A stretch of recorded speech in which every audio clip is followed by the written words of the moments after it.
start. So welcome everybody to the March 24th meeting. And I will share my screen to show you the agenda and show what meeting this is. In case you're wondering, this is the March 24th meeting of you guys should see the agenda up there, the Washington County chapter of the Oregon Small Woodlands Association. I'm Mike Clossy, and I'm just here in the background welcoming you to tonight's meeting. And if anyone has any technical issues, just send me a note on chat and I will try to help you with them. And I'm going to turn it over to my friend John Doomer, who is our host for this evening, and will walk you through the agenda and introduce the crowd. Thanks, John. Very good. Thank you, Mike. So we have a fantastic agenda tonight. I hope you are looking forward to it as much as I am. First up, we have the President's Report. Vic, you want to give us your report and announcements? Yes, absolutely. Well, first off, Mike, are we recording this session tonight? And if we're not, could we record it, just because I think attendance might be a little bit light? Yes, we are recording. Okay, very good. So we can get the word out, and anybody that missed it because they didn't get the reminder will be able to watch it. So that'll be great. Thank you, Amy and Roger, for being with us tonight and speaking and offering to do that. We're really looking forward to this discussion and getting to know both of you a little bit better and what you do. And I just wanted to point out, I don't have many announcements. I just wanted to point out one thing. Also welcome any new members that we have, any visitors that we have. Thank you for coming and tuning in tonight. I did want to point out the last newsletter that that Bonnie put out. There was a deadline in there for applying for, excuse me, technical assistance through NRCS, and that program is for diversity and specifically biodiversity and targeting stands of timber that might be, sort of monoculture. So if you might qualify for that and interested in doing some cost sharing with NRCS, the deadline for that is April 16th, and information is in the newsletter for that. And then I think we have a board meeting coming up in April, and we're going to be starting the discussion about getting back together and having some outdoor events. And I can't see everybody that's online tonight, but I just, in order to start that discussion, I think we're heading on the right track in terms of getting vaccinations and getting some COVID numbers down and all that stuff. And I would just like to see, anybody that's on tonight would, if things continue in the direction that we're going, do you guys think we should be having outdoor events, whether it's Tree Farmer of the Year or a potluck or, the typical things that we do, say starting June 1st? I'd just like maybe a show of hands for people that think that they'd be comfortable with our typical gatherings, fully socially distanced or masked or whatever, starting June 1st. What are your thoughts on that? Show of hands. Support, yeah. I'm seeing lots of, pretty good support. So I think, hopefully by then, a lot of us will be vaccinated. So like I said, I think we'll really start to have that discussion in earnest at our April board meeting, and then really make a decision whether or not we want to move forward with in-person events. So that's all I have. I'll turn it over to Kathy. I think, Kathy, you're going to introduce the April program. Yeah, so the next meeting will be April 28th. Same spot, same link. Come back here on the fourth Wednesday. the focus will be kind of a Washington County focus. So we have two speakers. One of them is Scott McEwen with the Tualatin, see, I always get this wrong, Tualatin River Watershed Council. So he's the new executive director. Although he's been there for 2 years. And he'll just be talking about kind of what they do and how it relates to the Small Woodlands focus. And then our second speaker is Mike Caffaretta, who we've heard speak many times. And he'll be talking about really the fires from last year with, again, a kind of a Washington County focus on how the fires went and what we learned from them. So yeah, so it should be good. April will be all about Washington County. All right, sounds good. Thanks, Kathy.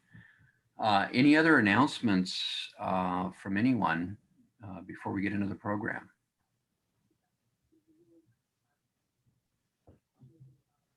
Okay, I don't see anybody speaking on mute, so we can go ahead and get that started. John, are you emceeing this part of it?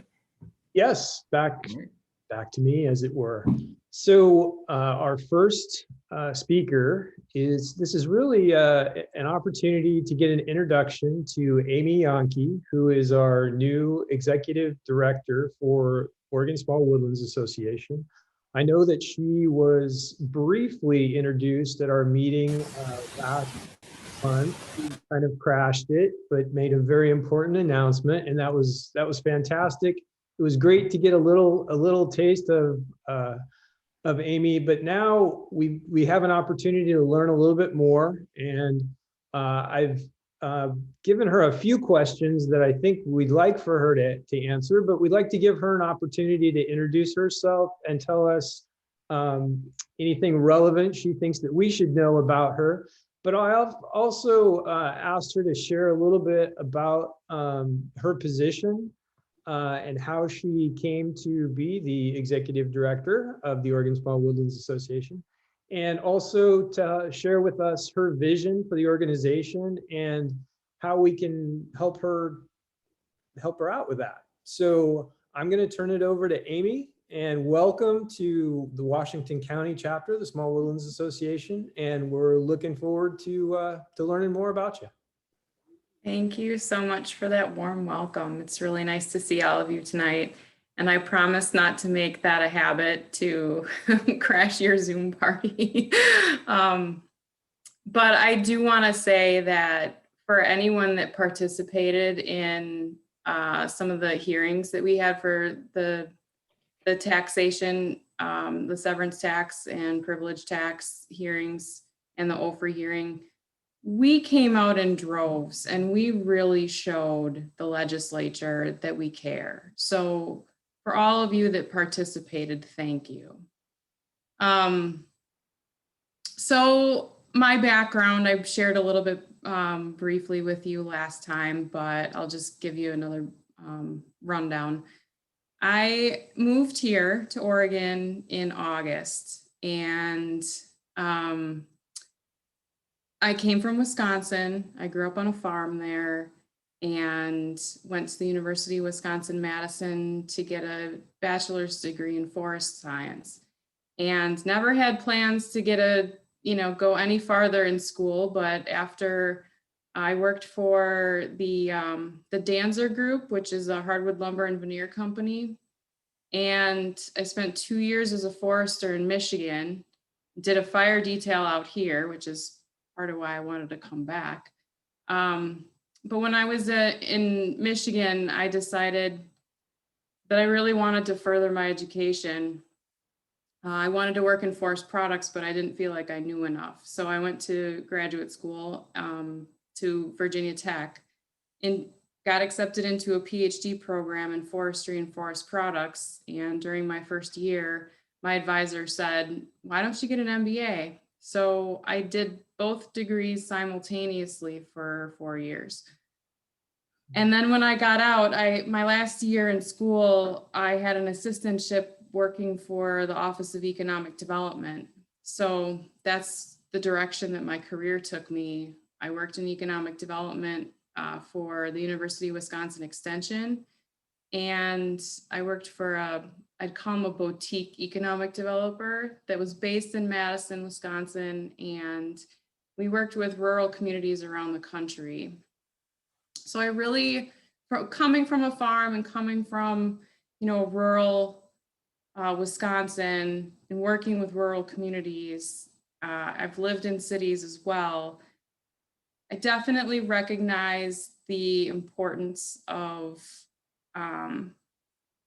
understanding how forestry is important to rural communities and rural economies, and making sure that message is heard.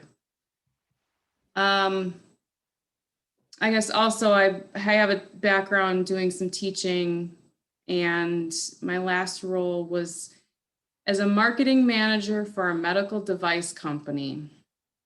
What does that possibly have to do with forestry or coming from a farm? But the medical device company made a CT scanner for horses.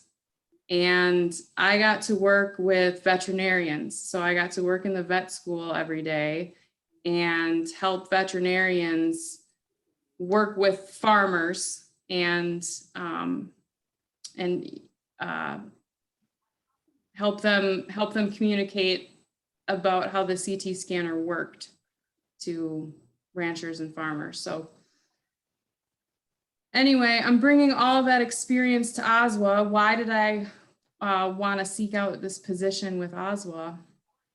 Well, it was primarily to work with small woodland owners, to work with all of you and use my background to the best of my ability. Ironically, I was never really seeking a position that had anything to do with politics. It turns out that seems to be a pretty big part of my job. But anyway, I'm really enjoying it. And what do I do on a daily basis? Well, the executive director is responsible for the day-to-day operations of the organization. So everything from doing the taxes to implementing a work plan. So Jim had made a work plan and a budget that the board approved, and I'm implementing those things and making sure that all of our expenditures stay within the budget. Human resources management. So I think some of you may have heard that Jeremy has decided to take another role, or he's moving on from the organization.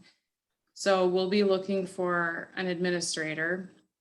And so it will be my responsibility to do the hiring of that person and make sure that they are able to, process membership renewals and answer any phone calls from members and make sure that the day-to-day operations of OSWA get completed. A really big part of the executive director's job is providing value to our members. And that's one of the things that we're looking at now is how best do we provide value? We have legislative activities that provide value to members, lots of educational activities that we offer with our partners. And we are going to have a joint annual meeting this year with the Tree Farm coming up in July, and in August, we're working on the plans for that. We're not sure at this time if it's going to be in person or virtual or hybrid event. So we're working on making the plans for that, but we definitely want to try in August to have a field, the tours in person at Culbertson's, Gail and Gordon Culbertson's property in Lane County. So we'll give you more details on that as we learn more. And then so I was asked what's the relationship between OSWA, Washington County Small Woodlands Association, and Oregon Tree Farm System and the executive director? Well, the executive director runs the day-to-day operations of OSWA under the direction of the board. And Washington County Small Woodlands Association is one of the chapters of OSWA. So OSWA is a 501c5, which means we're a nonprofit that lobbies. And Washington County Small Woodlands Association, you have your own tax identity, but you are under the umbrella of OSWA. So we're the nonprofit entity that your tax, that your organization is affiliated with. And where does Oregon Tree Farm System fit into that? Well, I'm the administrator of the Oregon Tree Farm System, and Oregon Tree Farm System essentially has its own board, and they have, many of our members are tree farm members and OSWA members. And they have a lot of their own really similar activities and whatnot. Sometimes we do things together, but they have an educational component, and their focus though is certification. So we're actually looking at how these organizations fit together. So when I was asked what my vision is, we're trying to create a new vision for, there's actually 3 organizations. There's OSWA and Oregon Tree Farm System, and we have a database that's under the name Family Forests of Oregon. And that's where we get a lot of the information on membership mailings. So we get addresses from the counties, and we use this database under Family Forests of Oregon to send our mailings out. And we're looking at what is the vision for all 3 of these. Family Forests of Oregon has an educational focus. And like I mentioned, OSWA has a legislative and educational focus, and Oregon Tree Farm System has an educational and for certification focus. So the 3 boards are going to be ironing out a new vision for these 3 organizations moving forward. And how can Washington County Small Woodlands Association help with that? Well, we are going to be doing some surveys and probably focus groups that members can participate in, so that you will all have say in what that vision is. And in addition, I guess my vision for OSWA and Tree Farm and FFO is that we maintain those 3 components, so education, legislation, and forest certification, and that our membership grows. So how can you guys get involved in that? Well, participate. That's the biggest thing. So, you know, last time when I came and crashed your party, I was hoping that you would participate in some of the legislative activities that we have. Participate whenever there's educational activities, these chapter meetings when you guys can, you know, listen to different speakers and learn with each other. Participate in any leadership opportunities that your chapter has, and potentially, you know, becoming board members. So there's lots of different opportunities for each one of you and for your chapter to be involved in OSWA, Tree Farm, and FFO. So I think with that, do you have any questions for me? I think I just threw a lot of information at you all at once.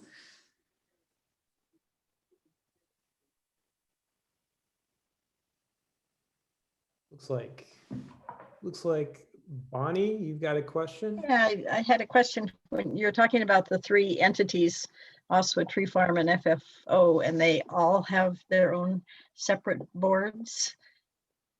but you all want to work together. Is there any thought about combining boards or somehow making it work together rather than three separate things? Yeah, I think there is some value in keeping them separate. And so for example, OSWA is a 501c5 that does lobbying. And if you're applying for grants, it really makes more sense for a 501c3 to do that. A lot of times, you can't get a grant with a 501c5. So it makes sense for us to keep at least, tree farm or FFO. And the function of FFO is really educational, and it houses that database. And we are not the only partners that use that database. ODF is one of the partners that uses the database. Extension uses the database. So it makes sense for that to be separate. And as far as Tree Farm is concerned, it probably makes sense for them to be their own 501c3 also. I think the thing that could be different is just how the three work together. And that's the thing that the boards need to iron out, and for all of you to have some input in, is what does that structure look like? In reality, it's probably going to change things at the state office more than all of the chapters, is my guess. So this is the first time we've ever heard of FFO. Can you tell us a little bit more about it's a database, but what does it actually How do they get do? funded? And how are they funded? So it was originally created by OSWA to house the database and to get grant funding. Oh, okay. Oh. It has an educational focus. And I So it's think outside the 501(c)(3) that way. It's a 501c. 501. Yeah. Okay, that makes sense. Yeah, Yeah. we'd never heard of it though. And that's okay, because I don't think that it's really been used as such. I think most of you probably aren't. You're probably aware that there's a database that we get, addresses for membership mailings and things like that. We have one, OSWA has one, and FFO has one. So that's really what it's been used for. But we're looking at that and looking at our brands and looking at our vision and mission for each one. And, how do they fit together? There was some talk before I was hired about this in the succession planning, and I think some ideas were thrown around, but I think there is some interest in making it happen and making sure that all three are working together and aligned and not duplicating efforts, and just organizationally that it's clear for everyone. So. Great, thanks for fielding that question. Are there other questions? Well, can we get access to this database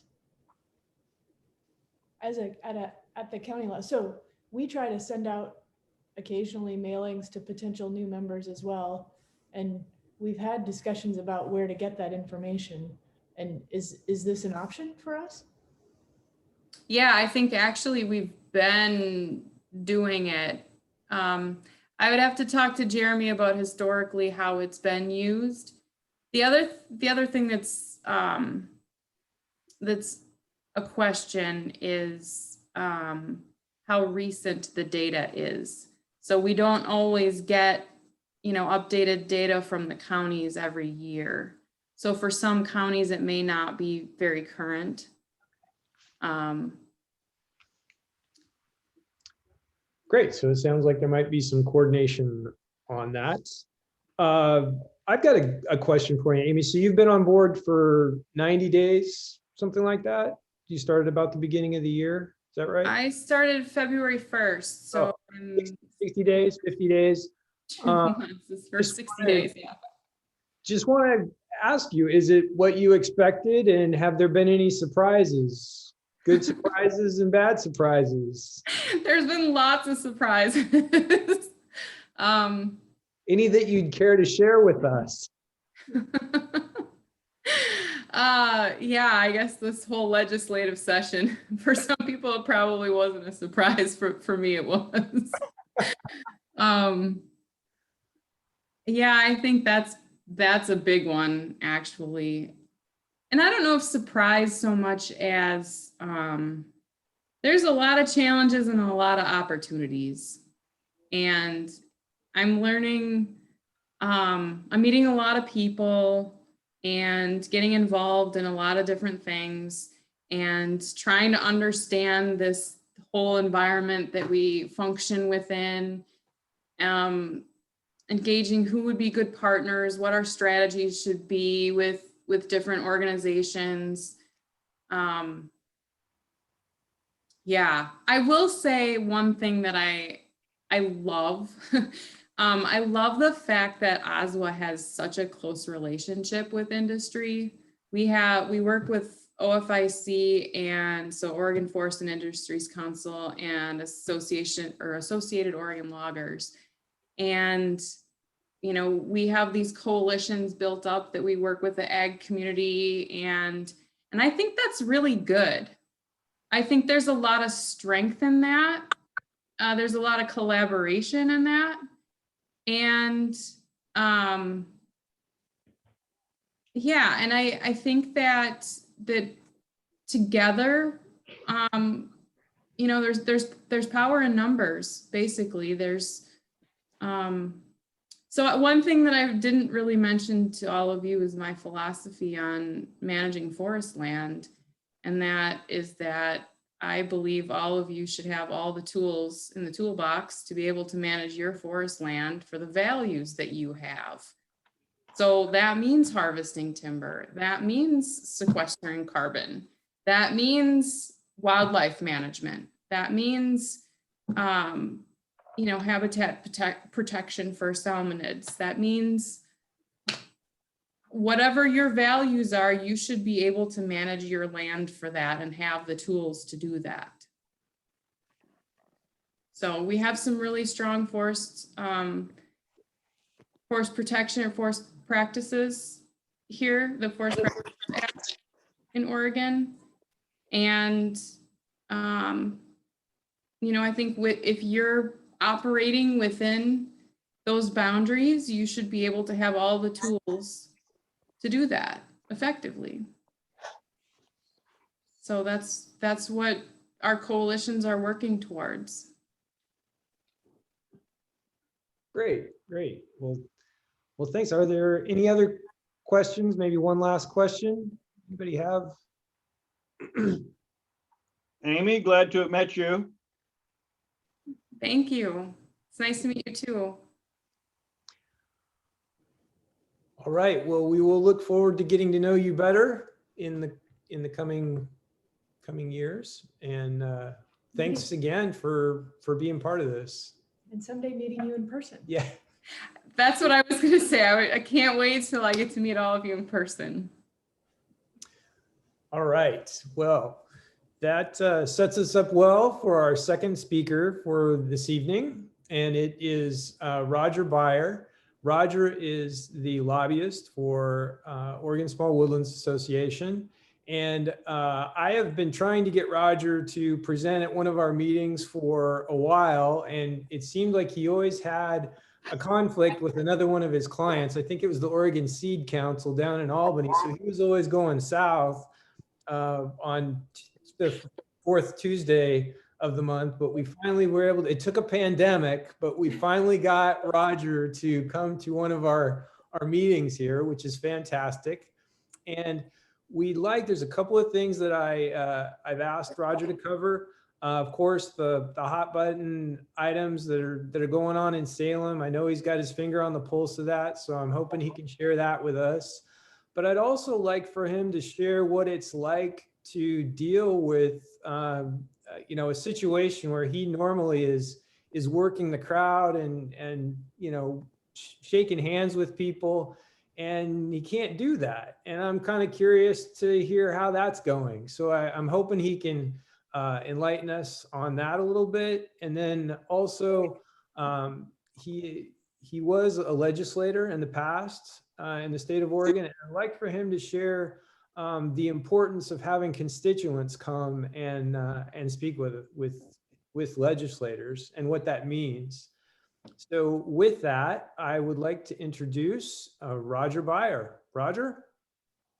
Thanks, John, and thanks to all of you. Yeah, I think it's been year and a half ago you first contacted me to a fourth Tuesday of the month meeting, and I do have a standing conflict with my other client. And it was interesting because we locked this meeting down, and then Yamhill County must have got word that it worked because and they meet on the same night too. So the last 2 months I've actually been at Yamhill County for the Zoom meeting. That's this format, it makes it obviously handy for some of us that I don't have to drive up to Washington County to do this, but I can tell you, I'm sure looking forward to getting back to in-person meetings, and I would assume most of you are too. But and I can start with that in that, this whole pandemic, the legislature is working it's really quite a challenge, and I'm looking forward to Amy being here when it's regular times, when you can go to the building, do the job that you're expected to do, because right now it's very difficult. John, you're right. The vast majority of the job that I'm supposed to be doing is being in the hallways, being in the committee meetings, being able to catch a legislator's ear, have a 2-minute or 3-minute conversation with them as you're going down the hall between meetings. And if you can't catch them there, you catch them off the chamber floor for just a brief conversation. We always schedule the formal in-person meetings, but that's a minority of time you get typically with legislators. So this has been a real challenge, and I think every lobbyist in every organization would tell you the same thing. What should take 3 to 5 minutes to accomplish, we're trying to get done 2 weeks from now, because that's how long it takes to get on a legislator's schedule. Just today, in fact, I had a meeting with Representative Reynolds, Representative Reardon, who is the co-chair of the Ways and Means sub of the Natural Resources Committee, to talk to him about the forestry budget. And I have another issue I need to talk to him about, and it rather than being able to just jump right from one to the next, it was reschedule a meeting and they'll get back to me when they can, when he's available, in order to talk about another issue. But that issue's up in front of a committee on Monday. So, it's not just a matter of when you can get to it. Everything is time sensitive right now. So that's really been a challenge. And I would be remiss not to thank Amy. One of the surprises she had, she didn't mention it, but I think after about a week and a half on the job, I had to let her know that, by the way, I'm going to need to be out for 2 weeks. And I was gone for 2 weeks, and Amy jumped in and took over the reins and really found out what it's like to be a lobbyist in Oregon. And when she came back, or when I got back this week, it was one of the first things she wanted to know. I think it was actually last Friday. She wanted to know how many more of these kind of things she had to do, because she had another job that she's supposed to be doing. And so she's been great. And we made her the Taylor Whisperer. Senator Taylor is the other co-chair of the Natural Resources Sub, and Amy went with me yesterday, or joined me in a Zoom meeting yesterday with Senator Taylor to talk about budget. So she's been great and a real asset for the association, and look forward to working with her as time goes on. So I also want to make sure I point out these things will always work better for me if they're a dialogue, not a monologue. So if somebody has a question, just please take yourself off of mute and speak up. Don't wait for me to stop or for John to ask for questions. If you got something I've said and you need more clarification, please speak up. It makes it more interesting, I think. So I'm going to save what it's like to be a legislator and how important constituent outreach is to the end. Hot button issues this time around have not been a surprise. I think, again, I haven't been to one of your chapter meetings, but I've been meeting with the state board and with others since last fall. And we know we've got challenges with the legislature and forestry in that there is a vast number, if and maybe even a majority, but if not a majority, close to a majority of legislators who don't think you pay enough taxes on your forest land. And in addition to that, they don't think that forest land regulations are strict enough. So we've got these issues and we knew they were coming and they've come at us in spades. The September wildfires amplified it in that all of a sudden that took an issue that would have probably been back burner, which is fire issues and how we fight fire and how we prepare to fight fires. And it thrust that into the forefront also, because all of a sudden we had 90 people who figured they were experts on the topic and they had to do something. And the last thing we really needed was 90 people who thought they were experts on a topic they really know nothing about.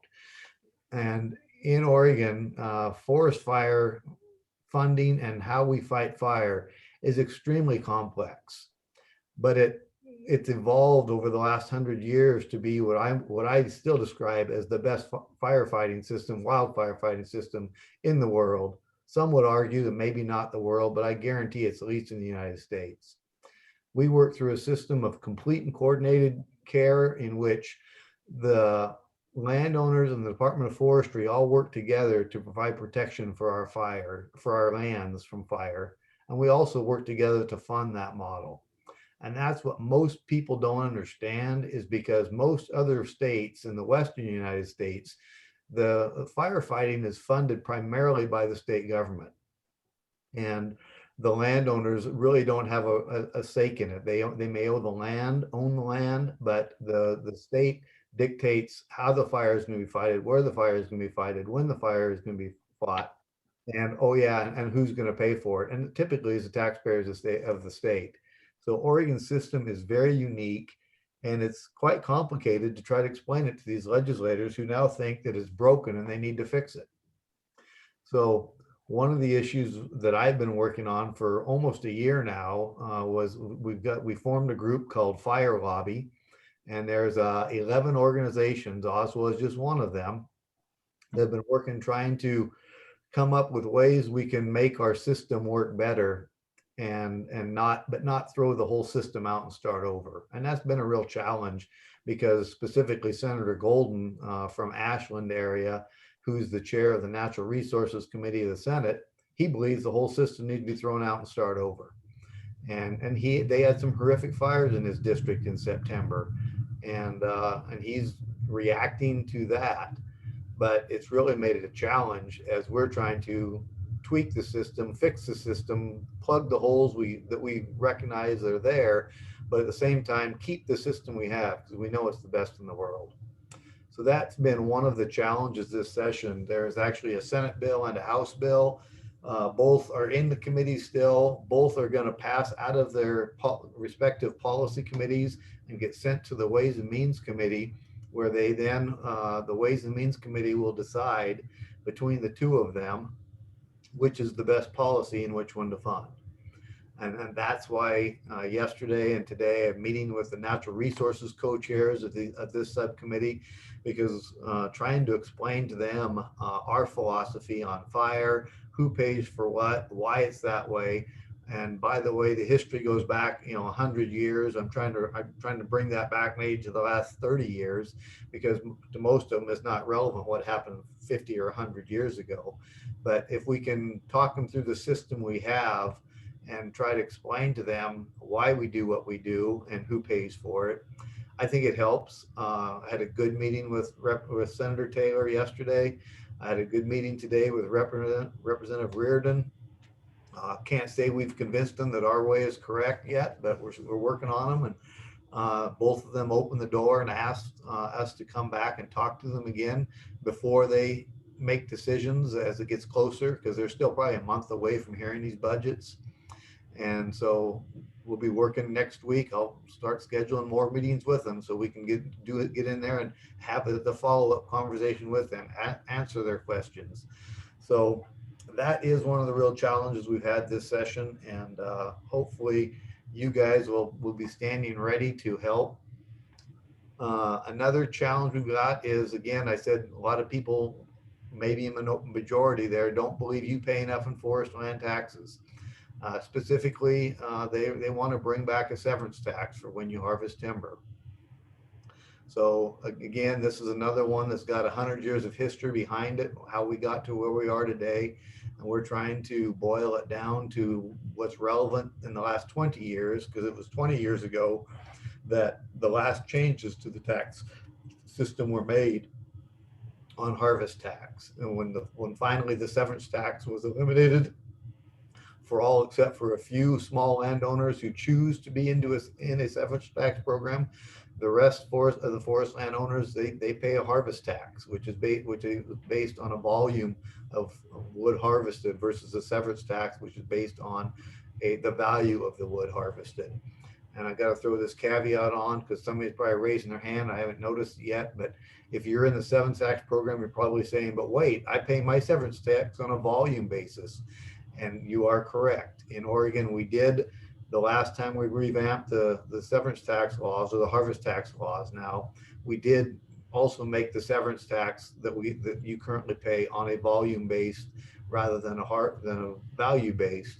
And primarily the reason for that is because a value based severance tax is basically a regressive tax and punishes those who want to hold their wood to be a higher value log than those who want to cut it at age 35 or 40 and turn it as quick as they can. The severance tax punishes that. A value-based severance tax punishes those who have a higher value log.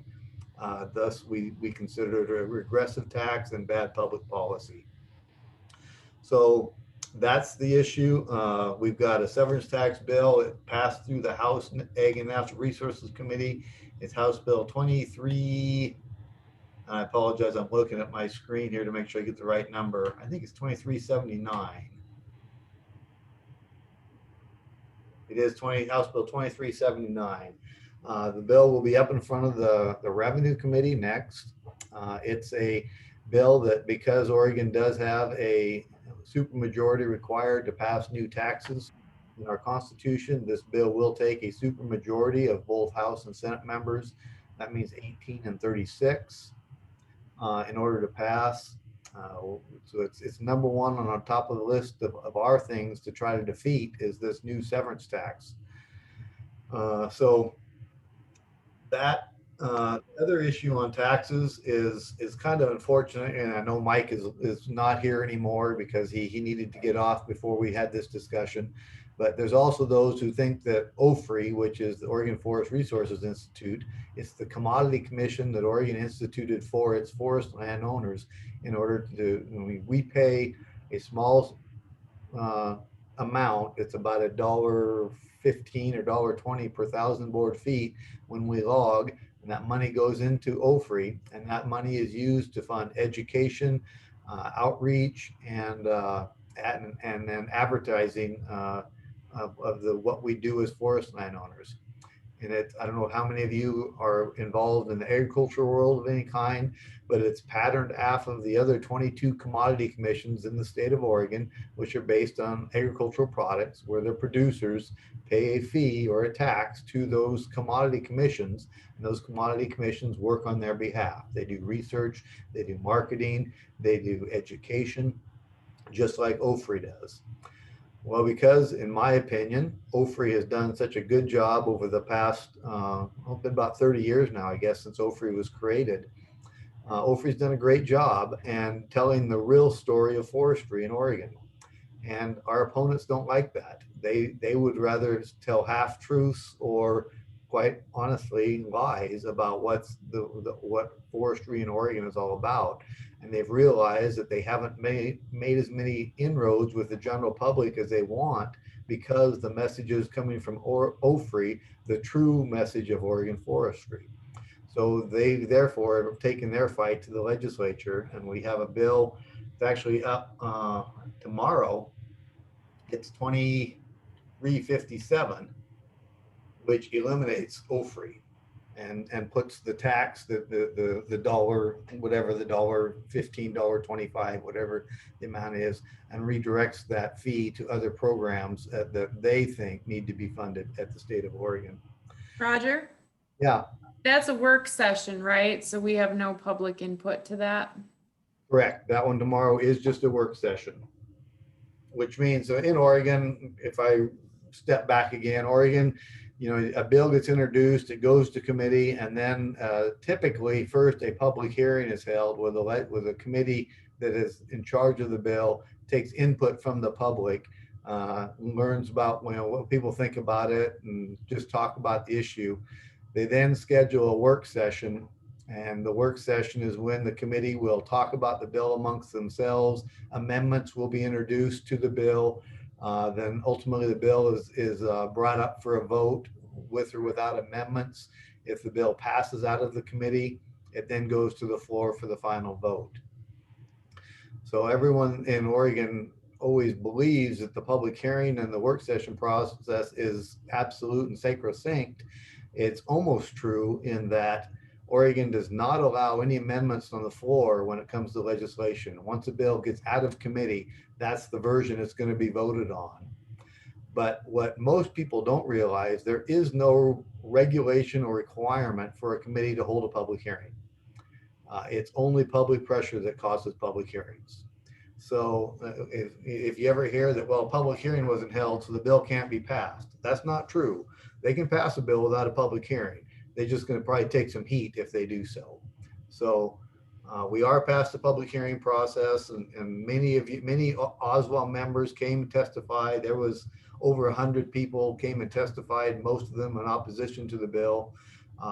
The committee chair gave most people just a matter of 30 seconds, maybe a minute, to say their piece. So it was a very abbreviated, fast hearing, but ultimately tomorrow we'll see what they plan on doing, if they're moving the bill forward or what. But we're working hard against that bill, but it's a real uphill battle because that one doesn't take a super majority. That just takes the 16 votes in the Senate and 31 in the House. And I don't know that we've reached the 30 and 15 threshold yet.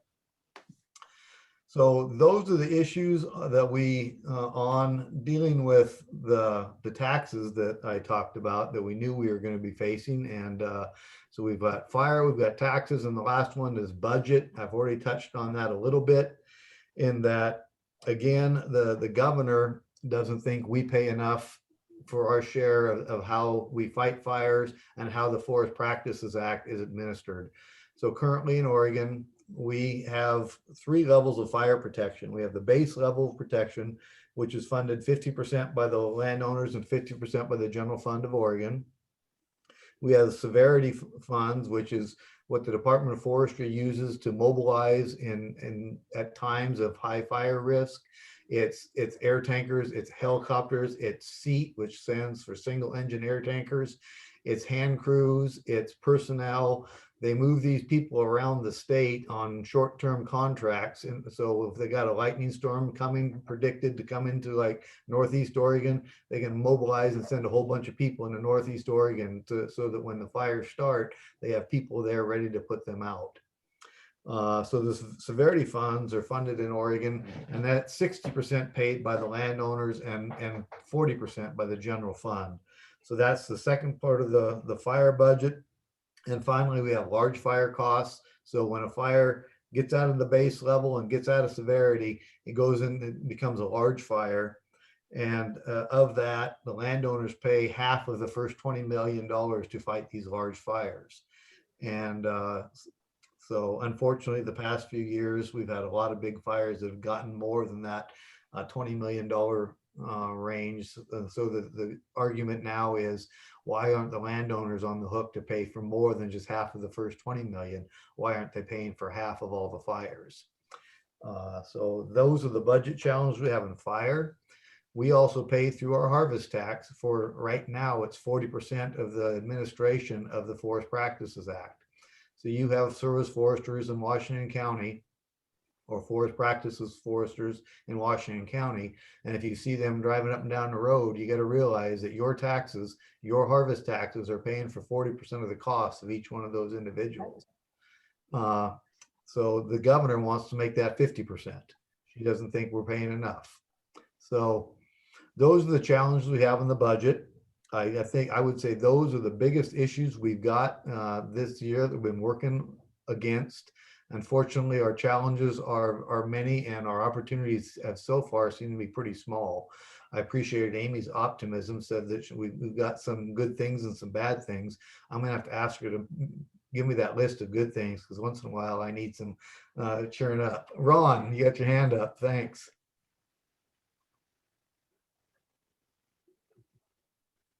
You're on mute.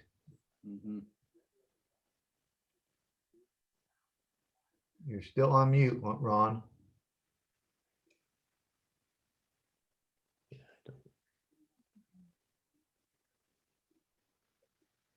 So if you move your mouse over the bottom left-hand corner, you should be able to click off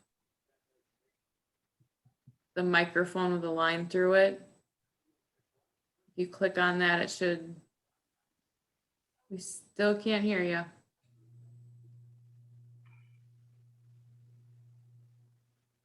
Hey, how's that? There you Yeah. Yeah. The Board of Forestry, is it supporting, hopefully supporting our small woodland position? Ron, the Board of Forestry is interesting, and that's another interesting issue we're dealing with right now, and that there are legislators who want to completely change the makeup of the Board of Forestry and make it so that it is even less friendly now than it is to us. So the board is made up of 7 members, and no more than 3 can receive a substantial amount of income from the regulated activities, i.e. the forest. So currently there are only 2 who make any income from the regulated activities in the forest. So we're right off the bat, we're a minority on the Board of Forestry.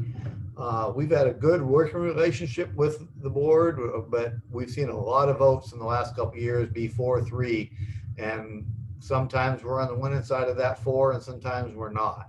So I can't say the Board of Forestry has been overly supportive, and they're not political. They don't typically come in front of the legislature on our behalf or on anything in forestry's behalf. So it's a different animal. The Department of Forestry, led by Peter Doherty, they're our partners, but they work for the governor too. And so they have to toe a pretty tight line to what the governor wants them to do. So I must say it's as Amy said, our coalition is OFIC, ourselves, the loggers, Farm Bureau, and the cattlemen. Those are pretty much the natural resource groups that work together. And not surprisingly, because we either have timber or we log timber, and that's whose ox is getting gored is those who have timber or who log timber. So that's who we primarily work with. And there's an opening on the board that's been hanging open for a while. So they just filled 3 positions on the board last month.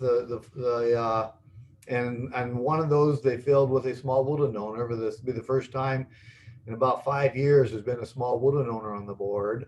Ben Dumoulin, I think is how you say his name, from Polk County, was just appointed and confirmed by the Senate. So now currently there is 1 member of the board whose term expired at the end of last year. He is the union representative. 1 member of the board must be from a labor organization that works in the forest product industry or has ties to the forest product industry. Mike Rose is that person. He will continue to serve until his replacement is confirmed, but they have not named a replacement yet. Oh. So we do have a full board of forestry, but 1 person is just waiting until it's time for him to ride off into the sunset. And Mike Rose has been a great board member. He's a person, he listens to both sides of the issues. He does his homework and studies up on it. And ultimately, sometimes he votes with you, sometimes he votes against you, but he always gives you an opportunity to make your case before he makes a decision. And that's all you can really ask for in a Board of Forestry member, is someone who's willing to study the issues, do the homework. It's a lot of work to be on the Board of Forestry. There's a lot of very technical and complicated issues that come in front of that board. Yeah, But thank you. Just a Hey, Roger, yeah. how about the governor being able to appoint the state forester? I That's was just- another issue. I'm just going to mention that. So Senate Bill 335 is the bill. It would remake the Board of Forestry. It would have the governor appoint the state forester, and it would eliminate the 3 Forest Practices Act committees that are currently subcommittees of the board. This bill is very troublesome, and we're doing all we can to try to defeat it. Right now it's in the Senate. We're waiting for another set of amendments to come out on the 29th, I believe, is the day that it's next scheduled for a work session. But we're doing everything we can to try to find enough votes to stop that thing before it gets out of the Senate. If it gets out of the Senate, I don't think we have much chance to stop it in the House. Crap. So that gets us to what you guys can do. And Mary, did you have a question? Okay, I thought you raised your hand. Just a- Biting her fingers. So, how important is it for you to talk to your legislators? And I'm going to speak as a former legislator. And for those of you who've listened to me before, or been today at the Capitol and stuff like that, which we're really going to miss this year, we're not being able to do that. The hierarchy or the pecking order for how you get in to see a legislator, and I've been around this process now for 35 years, and it has never changed. I don't care what party they're in or anything else. It's always this order. The first people that will get in to see a legislator is their family. The second people that will get in to see their legislator are their friends, and then constituents, and followed finally by lobbyists. So that is the pecking order. And again, I don't care what party it is or who's in charge. It's never changed, in my opinion. So that's why it is super important for each of you, if you don't have a family member in the legislature, make sure you have a friend in the legislature, because it is so much more difficult for a legislator. Legislators don't like to say no, period. It's not in their best interest, and it goes against their nature to have to look somebody in the face and tell them no. It's much easier to look them in the face and tell them yes. And so, but if you're a friend of theirs, it becomes doubly difficult to look them in the face and tell them no, to tell them that, to say, I disagree with you on that. Again, if it's a complete stranger, it's a lot easier to tell a complete stranger you disagree with them than it is your friend. And it's a much easier to tell lobbyists that you don't agree with them than it is your friend or even a constituent. So that's why it is super important for each of you to have a relationship with your legislator. And in Washington County, you guys got some really key legislators. I mean, you've got House members who are really big on issues when it comes to natural resource issues. Susan McLean, Jeanette Solomon, very important votes on these kind of issues. You got some brand new ones too. I don't even know some of them yet. There was a lot of new Democrat from Washington County this year. I haven't met them all yet. It's another problem with this virtual format, is I can't walk by their office and say hi. So that's why it's just critical for you to build those relationships to help us, because we call on you, and I mean, Amy sends out information. We need people to contact their legislators and try to get them to vote no on an issue. Board of Forestry is a perfect case, and state forester. This is a Senate bill. We need 3 Senate Democrats to join all the Republicans to stop that bill. Betsy Johnson is a key. We need her vote on that issue. Betsy Johnson represents part of Western Washington County, and the northwest part of Oregon. It's key. If you have a relationship with Betsy Johnson, I need you to contact her and ask her to vote against Senate Bill 335 and don't make changes to the Board of Forestry. That's just one example. You've got a brand new senator here in Washington County, and I don't know where each of you live. Senator Lieberman, I believe is what it is. I've reached out to her. She hasn't responded to me. That's another problem with a virtual session. I could go to their office and get an appointment, whether they want it or not. When I'm standing in their office talking to their staff with my calendar in my hand, their staff pretty much has to give me an appointment. When I have to send them an email and say, "Will you please respond?" and I never get a response, it puts me at a disadvantage. So Senator Lieberman, a brand new senator, she replaced Mark Hass. So if she's your senator, we need you to contact her and talk to her about Senate Bill 335 and say, please vote against this bill. It's bad for me.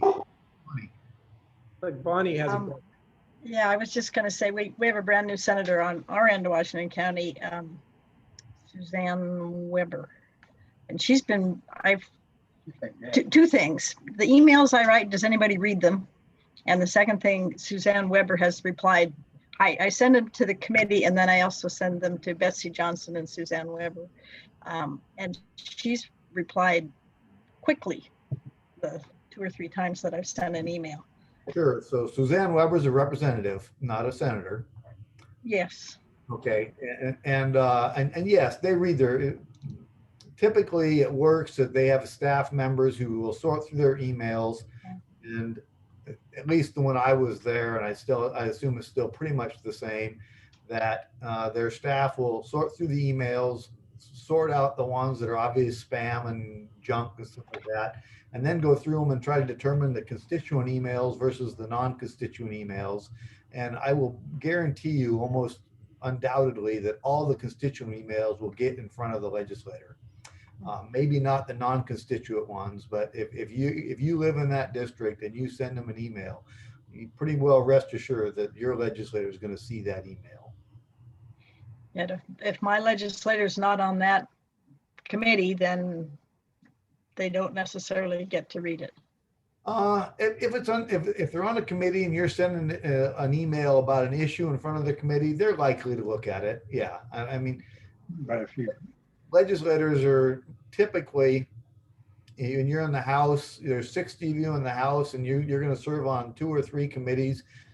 You're expected to know something about everything, but in reality, you can't do that. So you rely on your friends who serve on the committees to inform you about the issues that are in front of those committees. So when you get a constituent contact, if I was to get a constituent contact on healthcare, I never served on a healthcare committee, and that's the one thing as a legislator, I always told the leadership, I won't serve on a healthcare committee. I just have no interest in doing that.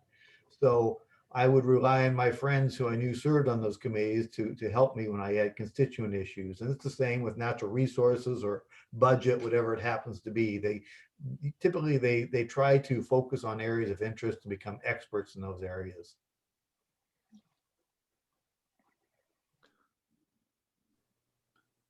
So John, did I get through your list?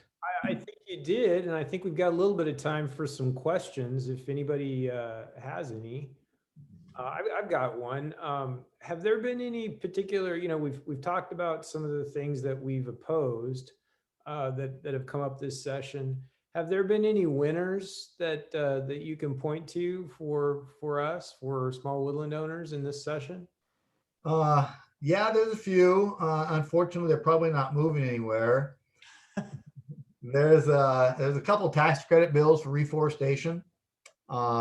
Typically, we like to see those kind of things, especially now. And I thought actually those might have a chance to move this time because of the fire situation. And in Oregon, if you suffer a fire on your property, the law doesn't require you to do anything. But if you want to log, you have to get a notification, and then once you do that, if you're gonna salvage log, you're then required to reforest the ground. But if you just want to go back in and replant after a fire, there's really nothing. There's no help for you. It's just you're out the time and you're out the money for the cost of the seedlings and getting them planted. And so I thought maybe there was a couple of these reforestation tax credit bills, and I was hoping one of those would move forward, but so far it hasn't. And I know I experienced it. I mean, in my own forest land. And for those you don't know, I'm a forest landowner too. I'm a member of OSWA, have been for my entire life. In the fires in September, I had a fire burn through about 40 acres of my property, and about 10 acres of that was reprod that I got people out there now, and I found some seedlings and we're getting it replanted. But you know, when you got 15-year-old reprod, there's no value there. There's nothing you can do to recoup that. All you can do is go in and replant it and wait another 15 years. So you've lost 30 years of your life on a forest, and you hope it comes back as good as it was. So that's one of the good ones. I'm looking there. There's some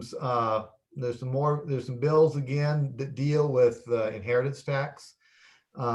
Always try to, if we can, support those, but again, those aren't going anywhere. We're not going to see any reductions in the inheritance tax in this environment. And I'm scrolling through the list of bills as I'm talking to see if I can find anything else with support on it. And so far I haven't. Okay. Here, let's see here.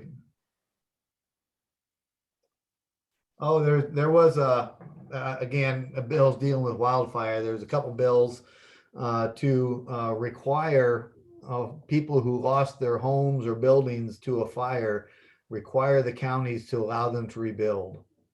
That might sound counterintuitive to you, but recognize that if you live on your property in a forest zone right now and you don't have 80 acres, that's a non-conforming use. And the county is not required to approve a non-conforming use on your property.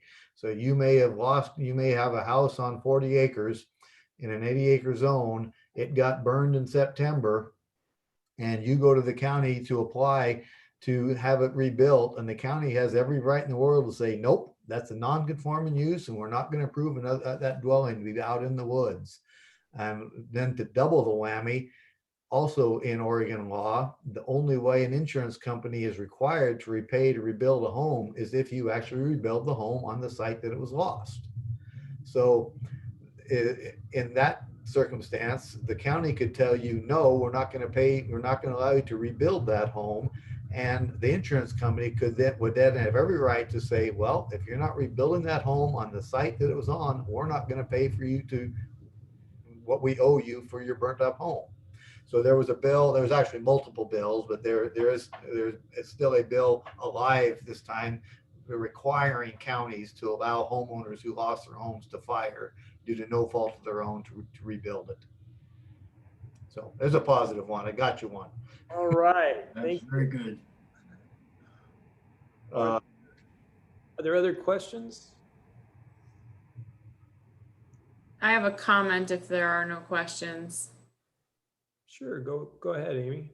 I think it's pretty clear. It was very clear to me when I was doing Roger's job just what value he provides. But I hope you can all see from Roger's presentation tonight that he really works hard every single day for all of you. So we get a lot of value from having our lobbyists, and we're really thankful to have Roger. Roger, we've always thought you earned your money. He's definitely earning it this session. Let's put that. And one of the things is, as you guys, and I don't know, I guess Vic is the chapter president, so you probably serve on the state board. And one of the things that we need to do, and it's hard because I lobby for OSWA, but I can't write policy or can't try to write policy that only is good for OSWA members. That's not allowed. So all forest landowners in the state of Oregon, when we do something that's positive, get the benefit, whether you're an OSWA member or not. So it's important as you talk to your friends and neighbors and others in the industry who aren't members of OSWA. I hear it all the time to say, why would I join the group? I get the same benefits whether I join or not. And that's true. We can't stop that. But Vic, when you're working with Amy on how to create value for the organization, I guess that's one of the things I'd implore you to think about, and how you can help design the organization or do things for the organization so that benefits actually get or members get benefits that non-members don't. And unfortunately, in the legislative arena, we can't do that. So we have to find other ways to do it.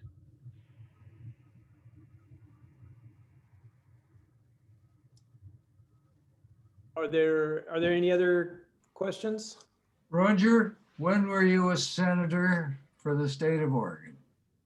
I served in the House for 2 terms in 97 and 99, and I served in the Senate for 4 terms, so 2001 through 2007.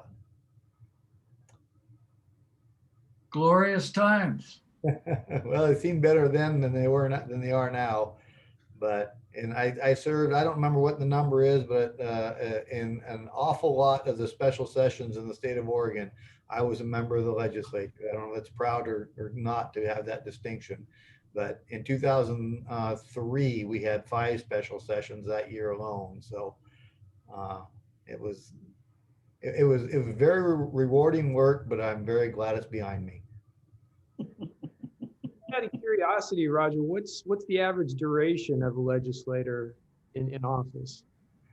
That's a great question, John. So if you recall, in 94, Oregon passed term limits for legislators, and the term limit was 6 years in the House, 8 years in the Senate, but no more than 12 years total in both chambers. That ultimately was thrown out by the Oregon Supreme Court. But at that time, research showed that the average length of service in the House and Senate combined was 12 years. So the problem you've got is you've got quite a few legislators who serve significantly less than that, usually 6 years or less. You've got a small number of legislators who, once they're elected, they seem to want to be there for life. Peter Courtney is obviously the best example right now. He's been there. I think he was first elected in 1980. So he's been there for 40 years. And but the vast majority serve about 12 years.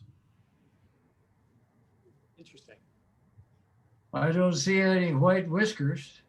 It's because I shaved today. All right. If you don't know it, Ron and I started doing this as volunteers for OSWA. My first session was 85, and Ron, I think you did it then, or you might have predated me, in fact. So we used to meet as volunteers every Tuesday morning, sit down outside the Capitol and figure out what was going to happen this week and who's going to do what. And that was a labor of love for sure, because we certainly didn't get paid for it. So was that ultimately what led to you running for office? It was, yeah, I did that as a volunteer until OSWA hired their first lobbyist, which I think was 91. Then I took a couple sessions and didn't do it. And then I ultimately ran for office in 96. Vic, I see you're off mute. Did you have you have a question? Oh, well, I was just going to comment on Roger's comment, but Roger, thank you for doing what you do. I think there are probably many of us that, could not even approach the work that you're doing or even think about it. So thank you for thinking of our needs. And obviously your background as a forest landowner is huge in that. So I think that's great. Hopefully you've got a lot of years ahead of you still. Well, we're all getting older every minute. But the other thing I wanted to comment on, from a policy standpoint, I know members and non-members can't really be treated differently, but it does seem like this tax bill does have a little bit of a slant towards, hitting at least like the 7% tax for severance at 40 years or 35 years of harvest would be hitting industry a little bit harder potentially than the small landowners. So, from your standpoint, are these tax bills, fairly equitable across private landowners and industry and state? Does it really matter? Or is there a little bit of a slant there?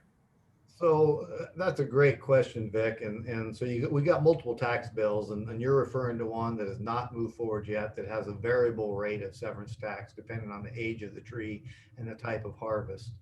And then you've got the other one, which is a flat 5% on everybody, no matter what. So there are forces in the legislature who are very hard working, trying to divide this industry. They're trying to pick winners and losers. They're trying to pit small versus large, mill owner versus non-mill owner, things like that. And I will tell you, and this is my opinion, Amy already mentioned the strong coalition we have with OFIC right now.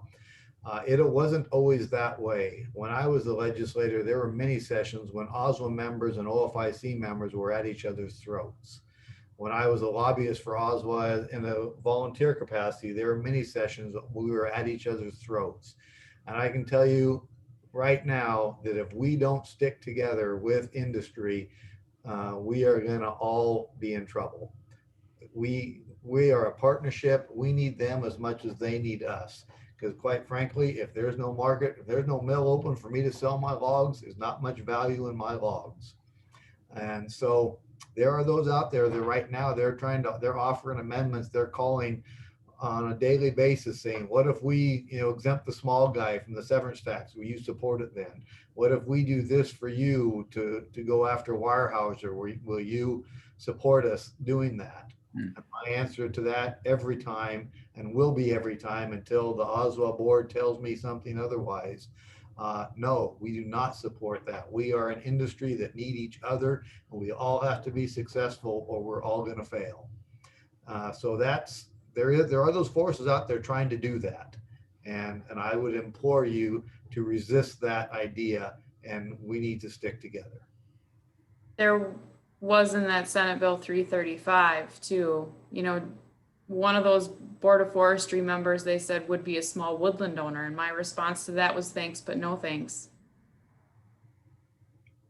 Because industry should also be represented. That's the argument. So any instance where we see them trying to split us from industry, thanks, but no thanks. And I can tell you, not all OSWA members or not all small woodland owners feel that way, and we have to combat that. But this is my opinion. It's going to be, and this is OSWA's opinion right now. This is OSWA's direction to me, and it will continue to be as long as I'm here lobbying for them. And if I get told otherwise, then we'll have to have a conversation. Good. Thanks for pointing that out and bringing that up. I think that's valuable information for us. I think we're just about at time here. Want to express my appreciation to Roger for being here and explaining where things are at in Salem. Always interesting, and we'll look forward to continuing to work with you and hopefully help you help us out. And Amy, we appreciate you spending the time with us this evening as well to introduce yourself. And we look forward to working with you moving into the future. Vic, were there any final announcements this evening? No, I don't have any. Thanks everyone for joining. All right, very good. Thanks everybody. Take care. Thanks, nice to meet you all.